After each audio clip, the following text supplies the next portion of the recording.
Արդարադատության նախարարը վերահաստատում է նոր սահմանադրության տեքստը ամբողջությամբ պատրաստ կլինի մարտ ամսին։ Սահմանադրական փոփոխությունների խորհուրդը ևս կհասցնի այդ ժամկետում քննարկել եւ հաստատել այդ նոր տեքստը։ Ես միշտ ասել եմ, որ տեքստը պատրաստ կլինի եւ դա երբևէ չի ենթադրել, որ խորհուրդը հաստատած կլինի տեքստը։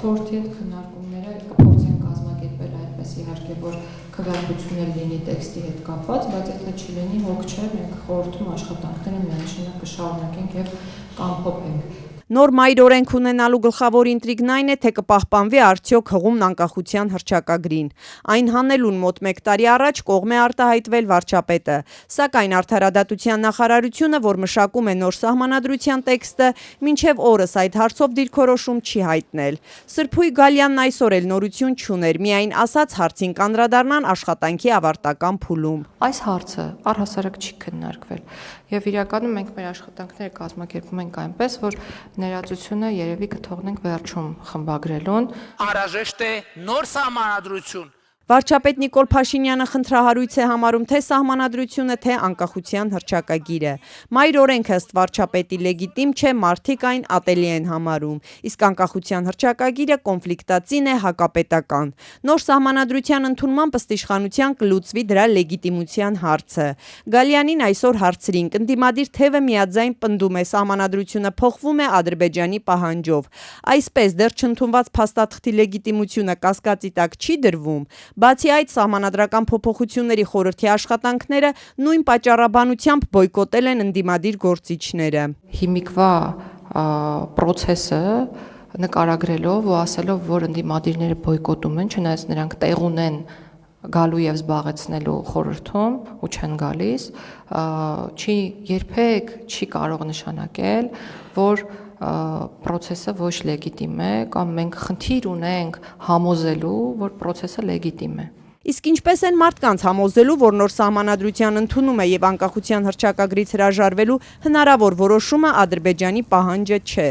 Բաքուն արդեն 2 տարի է հրապարակային Երևանից պահանջում է փոխել սահմանադրությունը եւ այնտեղից հեռացնել անկախության հռչակագրին հղումը, համարելով, որ դրանում կան տարածքային պահանջներ Ադրբեջանից։ Դա նաեւ հայ-ադրբեջանական խաղաղության պայմանագրի ստորագրման նախապայման է։ Մեզ չի հետաքրքրում երրորդ երկրների պահանջ, ցանկություն, հուզմունք կլինի, într-adevăr չի հետաքրքրում։ Բազմաթիվ անգամներ շեշտել ենք, որ սահմանադրության հետ կապված աշխատանքները սկսվել են հեղափոխությունից հետո, այո, խնդիր չունենք համոզելու, որ դրա մասին չի խոսքը, որովհետև պատմությունը համոզիչ է արդեն։ Սրփուհի Գալյանի հիշեցումը սակայն ոչ թե նոր սահմանադրության, այլ սահմանադրական փոփոխությունների մասինն է։ Իսկ նոր սահմանադրություն ունենալու մասին հստակ հայտարարություն Նիկոլ Փաշինյանը արել է 2024-ի հունվարին, պնդելով անհրաժեշտ է ոչ թե բարեփոխել մայր օրենքը, այլ բոլորովին նորն ընդունել։ Այդ նույն օրերին արտգործնախարար Արարատ Միրզոյանը հաստատել էր. Ադրբեջանը խնդիրներ է տեսնում Հայաստանի անկախության հռչակագրի մեջ եւ հարցը բարձրացնում բանակցություններում։ Բարձրաձայնել են իրենք այդ մասին ասել, այո, իրենք համարել են, որ դա խնդիր է։ Ընդդիմադիր падգամավոր Քրիստինե Վարդանյանի գնահատմամբ արտաքին միջամտությամբ նախաձեռնված այս գործընթացը չի կարող համարվել լեգիտիմ։ Ըստ նրա, նոր սահմանադրության ընդունման շուրջ գործընթացներն են վկայում, որ այն Բաքվի պարտադրանքով է արվում։ Արտաքին միջամտությունը լեգիտիմության լուրջ ճգնաժամ է առաջացնում եւ կասկածներ է առնվազն առաջացնում, բայց երկրորդը այո մեխանիզմների մասին է, որքանով այն ուժը, որը գերշահագրգռված է այդ փաստաթղթի կյանքի կոչման համար եւ փաստացի ընդունում է, որ դա արտաքին սպառնալիք է եւ դա պիտի արվի թե չէ պատերազմ կլինի այդ դիսկուրսի մեջ է, որքանով այդ գործընթացը կարող ենք համարել լեգիտիմ եւ որքանով կարող ենք համարել, որ այդ պարադիգմում կկազմակերպվի նորմալ ընտրական գործընթաց կապահովեն բոլոր իրավունքները եւ ընդհանրապես լեգիտիմ ընտրությանը հատուկ գործընթացով տեղի կունենա։ Կասկածը այն է, որ իրենք այդ գործընթացները չեն կարողանա ապահովել պարզապես, որովհետեւ որևէ մոտիվացիա չունեն, ճիշտ հակառակի մոտիվացիա ամբողջությամբ ունեն, որը իշխանության պահպանումն է։ Սրփուհի Գալյանը այսօր արդեն նոր սահմանադրության ընդունումը կապում էր խաղաղության օրակարգի հետ, բայց առանց հստակեցնելու, թե դրա ընդունումը կամ չընդունումը ինչով կարող է նպաստել կամ խոչընդոտել կառավարության հայտարարած խաղաղությանը։ Միակ բանը, որ ես հիմա կասեմ, մեր այն օրակարգն է, որով որ մենք առաջնորդվում ենք, եւ դա հետեւյալն է. խաղաղությունը բավականին ծանր գնով ձեռք բերված խաղաղությունը պետք է փայփայել եւ Հայաստանի զարգացման համար ունենալ հստակ պլան,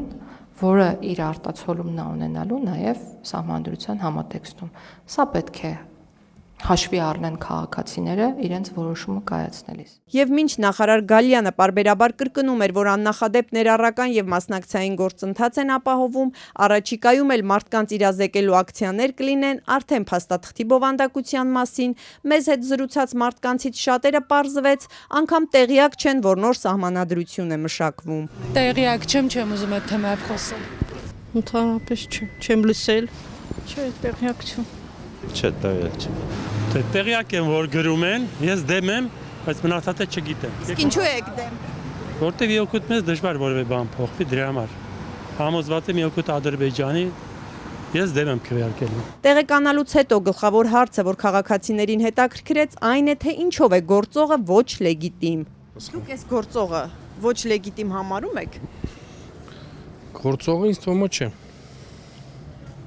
Այսինքն լեգիտիմ սահմանադրություն։ Այո։ Հիմա ով գալիս է կոնստիտուցիա փոխում։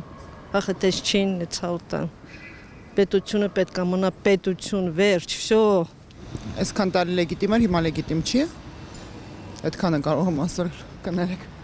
Ճիշտ է, շատ ճիշտ են անում, ինչ որ անում են։ Այս տղամարդն առհասարակ առաջարկեց իշխանության ոչ մի որոշում չքննարկել, թույլ չտվեց անգամ հարցն ավարտել, վստահ է կառավարությունն ամեն ինչ է ճիշտ անում։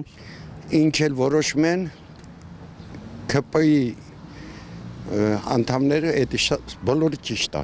Հարցն ավարտելու հնարավորություն չունեցանք նաև այս տիկնոջ հետ զրուցելիս, բայց նրա դեպքում իրավիճակը բոլորովին այլ էր, հիասթափված էր։ Խնդրում եմ այդ կառավարության անունը մի տվեք էլի։ Ստեղ կառավարություն չկա։ Իմացար։ Ստեղ ես չգիտեմ ինչ երկիրադառ է։ Ես ինքս իմ ձեռով ընտրել եմ, բայց հիմա իմ տարիքի չափով փոշման եմ։ Ինչ կառավարություն։ Սահմանադրությունը կարա շուրտ ասենց, կարա շուրտանա։ Նոր սահմանադրության ընդունման ժամկետները դեռ հստակ չեն։ Նախարարն այսօր միայն հիշեցրեց, օրենքով հնարավոր չէ սահմանադրական հանրաքվեն եւ խորհրդարանական ընտրությունները անցկացնել միաժամանակ։